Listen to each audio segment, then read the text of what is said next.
સુરતમાં મેલેરિયા જેવા મચ્છરજન્ય રોગ સામે લડવા માટે એઆઈનો સહારો લેવામાં આવી રહ્યો છે। સુરત શહેરના હવામાનમાં રહેલા ભેજના સંદર્ભમાં એક મહત્વાકાંક્ષી પ્રોજેક્ટની કાર્યપ્રગતિનું મૂલ્યાંકન કરવા માટે બેઠક મળી। નેશનલ ઇન્સ્ટિટ્યૂટ ઓફ હેલ્થ આ પ્રોજેક્ટ પર કામ કરી રહ્યું છે।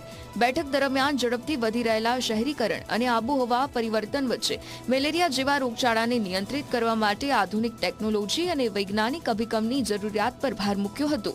બેઠકમાં hyper local climate risk assessment technology કેવી રીતે શહેરના અલગ અલગ વિસ્તારોમાં મેલેરિયાના જોખમને સચોટ રીતે ઓળખી શકે તે મુદ્દે વિસ્તૃત ચર્ચા કરવામાં આવી હતી।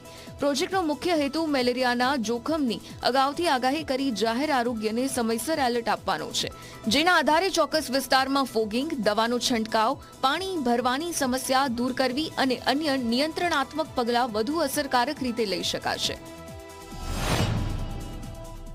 આપણે પ્રેડિક્શન મોડલના આધારે એ પર્ટિક્યુલર લોકેશનની અંદર વધારે સારી રીતે આપણે એક્ટિવિટી કરી શકીશું, જેનાથી જે મચ્છરનું ટ્રાન્સમિશન છે એટલે કે મેલેરિયા ફેલાવવાની જે શક્તિ છે તે આપણે અટકાવી શકીશું, ઓછી કરી શકીશું અને એ કરવાથી સુરત શહેરને અથવા સુરતની અંદર જે મેલેરિયાના કેસીસ છે તેને આપણે ખૂબ જ મોટી માત્રામાં ઘટાડી શકીશું।